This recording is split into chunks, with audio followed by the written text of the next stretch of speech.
Yeah. I think I may have found it on the topic of class. Oh. So we share a space. We're at Alliance Fencing Academy.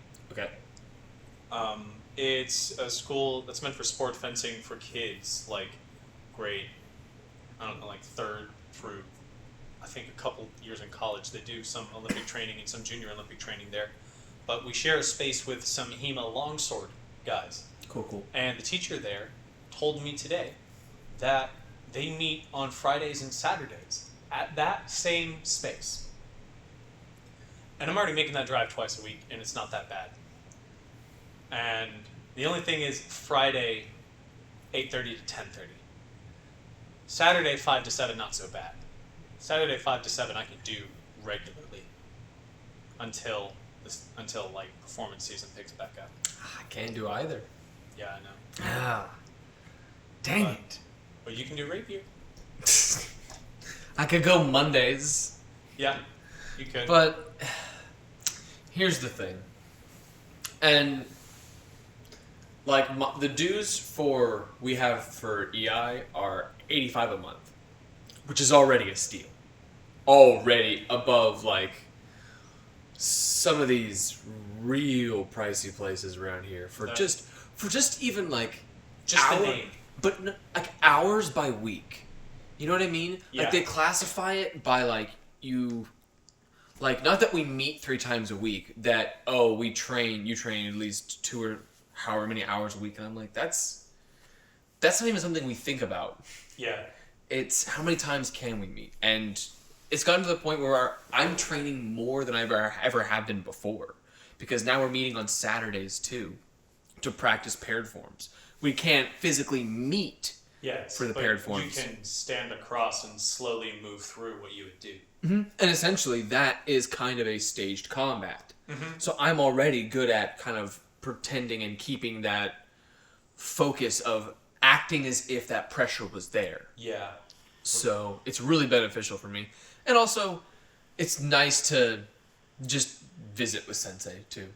That's always good. That was one thing that the guy was telling me, is that hardly anyone shows up on those days. Most of the guys just want to have something during the week to go do, so they go do longsword. And so Friday is like another longsword day, and then Saturday is sword and buckler, 5 to 6. Rondel, which is medieval German dagger, from 6 to 7. Yeah.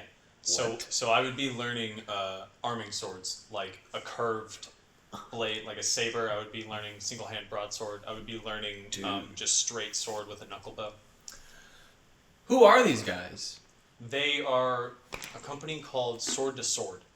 They're a HEMA group. So they study MS 133 is the one they study for sword and buckler. And then I cannot remember the name, but one of the big German fencer names is who they study for longsword.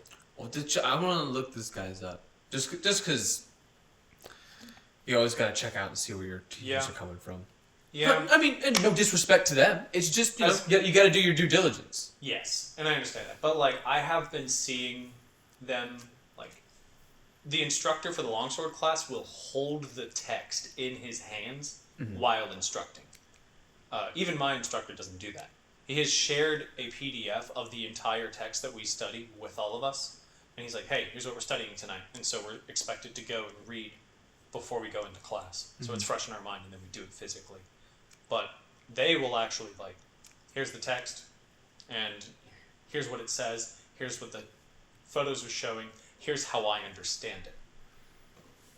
Because all of what we do in HEMA is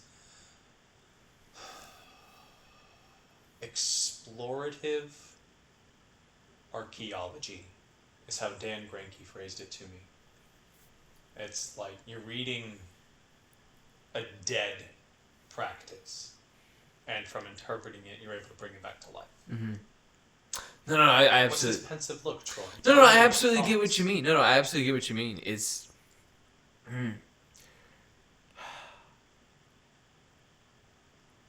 Nothing. It's just interesting to try to take that challenge, because and this is I guess it's me being skeptical. Is, how true can you bring that back? Only so true, admittedly. Yeah. Because, Tim will find reenactors and historical fencers online of various styles, and he'll, post their videos on our fencing page. Mm-hmm. So we get to study other fencers from around the world that are doing similar styles. Of course. And one of the videos that he posted, I was watching them fence, and as I was watching them fence, I was like, oh, I could have taken him there, I could have taken them there, I could have taken him there, I could have taken him there. And, both guys I was able to look at and pick apart their defense and offense and see how I could beat them. Mm. And Tim has fenced both of them and beaten them. But those two dudes are still considered, the best in the world. Mm-hmm. So I don't really understand how they're classifying it, because most of it is a bunch of guys in folk who just looked at the book and went, I can do that, and then started moving through it slowly, and then started trying to do it and apply it. And that's why I'm confident in the text that I have, is because every night I read it, I understand what it's talking about, and when I try to do it, I am able to hit people and not get hit when I do it correctly. Okay. And that's effective. That's how I know it works. It's effective. Yes, it's bringing history to life, and that's why I love this.